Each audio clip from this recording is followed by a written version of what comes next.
Hi friends, आज के video में हम बात करने वाले हैं इंडिया के एविएशन सेक्टर की सबसे बड़ी क्राइसिस इंडिगो फ्लाइट कोलैप्स। पूरे इंडिया में फ़्लाइट कैंसिल हो रहे हैं, डिलेज हो रहा है, एयरपोर्ट पर भीड़ बढ़ती जा रही है, पैसेंजर फ्रस्ट्रेटेड हो रहे हैं। पर असली सवाल ये है कि यह सब क्यों हुआ? आखिर इंडिगो जैसे बड़े एयरलाइन का पूरा सिस्टम कैसे क्रैश हो गया? चलिए पूरी कहानी सिंपल शब्दों में समझते हैं।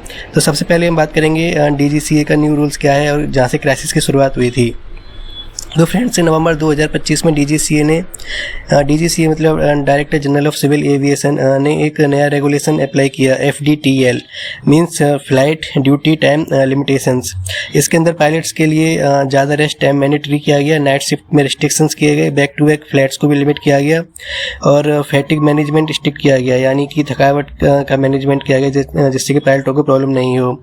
यह रूल सेफ्टी के लिए किए गए थे क्योंकि इंडिया में फैटिग रिलेटेड यानी थकान संबंधित शिकायतें ज़्यादा बढ़ रही थी, जिससे अगर पायलट को थकान होगी तो कुछ गड़बड़ हो सकती है और प्लेन में काफ़ी यात्रियों की सुरक्षा की जिम्मेदारी पायलट के ऊपर रहती है। तो इसके बाद एयरलाइंस को इन रूल्स के हिसाब से कई मंथ्स पहले प्लानिंग करनी होती है। इंडिगो में ये प्लानिंग नहीं करी थी, यही सबसे बड़ा प्रॉब्लम था। और हम सब जानते हैं कि एविएशन सेक्टर में अब सबसे ज़्यादा जो कैरियर्स हैं इंडिगो के ही हैं और सबसे ज़्यादा क्राउड मैनेज भी इंडिगो ही करता है। सबसे ज़्यादा फ्लाइट इसकी होती हैं, रात में भी सबसे ज़्यादा फ्लाइट इसी की चलती हैं, तो सबसे ज़्यादा इम्पैक्ट इसके ऊपर ही पड़ना तय था। और हम सब जानते हैं कि इंडिगो में पायलट की हायरिंग का भी इशू था क्योंकि हायरिंग काफ़ी टाइम से फ्रीज हो रखी थी, नए पायलट्स हायर नहीं हो रहे थे, तो ये प्रॉब्लम्स होना तय ही था। तो फ्रेंड्स, सबसे बड़ा रीज़न यही था कि इंडिगो का poor planning plus pilot shortage.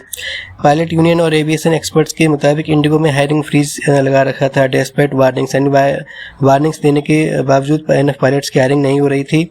Already tight roster में ज़्यादा फ्लाइट्स ऑपरेट कर रहा था, नाइट ऑपरेशंस भी हैवी डिपेंडेंस थी। तो जब DGCA ने रेस्ट टाइम बढ़ा दिया तो इंडिगो के शेड्यूल क्रैश हो गया। वो होना ही था क्योंकि पायलट शॉर्टेज थी और बहुत मैक्सिमम फ्लाइट्स इसकी ऑपरेट हो रही थी, यानी पायलट्स को ही मल्टीपल फ्लाइट्स में उड़ाना था, उनको ही फ्लाई करना था।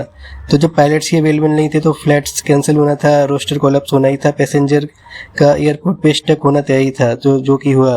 अब सिस्टम कोलैप्स क्यों हुआ? इसका सिंपल रीज़न यही है कि इंडिगो जो है इंडिया का सबसे बड़ा एयरलाइन है, तो उसमें बेस्ट इम्पैक्ट पड़ना ही था। इंडिगो के पास जो हम अभी देखते हैं कि 2000 से ज़्यादा डेली फ्लाइट्स थी, 60% मेट्रो कैपेसिटी और लार्जेस्ट नेटवर्क इसी का था।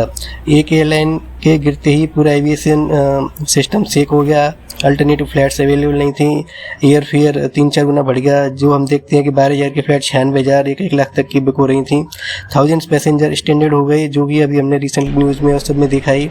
तो फ्रेंड्स, इसके बाद पॉलिटिकल एंड पब्लिक आउटरीच होना तय ही था। इस क्राइसिस के बाद जो पॉलिटिक्स भी गर्म हो गई। अपोजिशन ने बोला कि इंडिगो का मोनोपोली इंडिया को रिस्क में डाल रहा है। हम सब जानते हैं इंडिगो का मोनोपोली ही है, जिस तरीके की फ्लाइट कवरेज उसके पास है, सबसे ज़्यादा मैक्सिमम फ्लाइट्स नाइट में, सबसे ज़्यादा मैक्सिमम फ्लाइट्स उसी के पास। अब जैसे कि कुछ मीम्स के रूप में कहते हैं कि इंडिगो आसमान का टेम्पो बन गया है, ओबियसली ये हम कह सकते हैं। फ्लाइंग ग्रुप्स ने एयरलाइंस पर ब्लेम लगाया कि कार्टेल लाइक बिहेवियर कर रहा है। मोनोपोली के बाद ये भी इस पे ब्लेम लगना शुरू हो गया है। पायलट्स ने बोला इंडिगो को पता था कि रूल्स आ रहे हैं, फिर भी उसने हायरिंग क्यों नहीं की? ओबियसली ये सवाल बनता है। ये एयरपोर्ट्स में वीडियो वायरल हो गई, angry passenger, long lines, crying kids, cancel flights, हम सब ने देखा न्यूज़ में। अब गवर्नमेंट का इस पर यू टर्न आया है। पैसेंजर बढ़ने के बाद गवर्नमेंट ने कुछ pilot duty rules temporary relax कर दिए हैं इंडिगो के लिए। ओबियसली DGCA का भी न्यू ऑर्डर आया है जिसमें रिलैक्सेशन दिया है फरवरी एंड तक, 10 फरवरी तक, ताकि इंडिगो ऑपरेशन थोड़ा नॉर्मल हो सके। लेकिन क्रिटिक्स ने बोला है कि यह सेफ्टी कंप्रोमाइज़ है। एक्चुअल रूट कोज में हम जाते हैं तो न्यू रूल्स जब आए तो इंडिगो अनप्रिपेयर्ड था, पायलट का शॉर्टेज था, रोस्टर कोलैप्स हुआ, फ्लाइट कैंसिल हुई, नेशन वाइड के इससे क्रिएट हुआ। अब इससे इम्पैक्ट क्या है? टिकट प्राइस जो बढ़े हैं, इसमें 4 गुना तक बढ़े हैं। ट्रेवल प्लान्स इसमें ख़राब हुए हैं, किसी का एग्ज़ाम छूटा है, किसी को अपनी मैरिज में जाना था वो छूटा है, कोई ड्यूटी के लिए जा रहा था वो छूटा है। तो ये सब तो इम्पैक्ट पड़ा ही है। तो इससे जो अभी सीरियस जो प्रॉब्लम्स हुई हैं पैसेंजर्स के लिए वो हम सब ने देखा। एयरपोर्ट्स ओवर क्राउडेड हो गए हैं, कोई कई फैमिलीज वहाँ पे कई दिनों तक फंसे हुए हैं, 48 घंटे तक फंसे हुए हैं। ट्रस्ट इश्यूज़ विद इंडिगो जो है अभी ओबियसली सेटल्ड हो गया है कि अब इस पर ट्रस्ट नहीं है, क्योंकि अभी हम अगर फ्लाइट बुक करते हैं तो कितना टाइम लगे, कितना कब कैंसिल हो जाए, ये ओबियसली ट्रस्ट अब किस में नहीं रहा है। क्वेश्चंस अब एविएशन सेफ्टी और प्लानिंग पर भी उठ रहे हैं। तो दोस्तों, यह थी इंडिगो क्राइसिस की पूरी कहानी। आपका इस इशू पर क्या ओपिनियन है? क्या इंडिगो की गलती ज़्यादा है या DGCA की टाइमिंग का इशू है? कमेंट में ज़रूर बताइए। अगर वीडियो पसंद आए तो लाइक, शेयर और सब्सक्राइब करना ना भूलें। मिलते हैं नेक्स्ट वीडियो में। Thank you.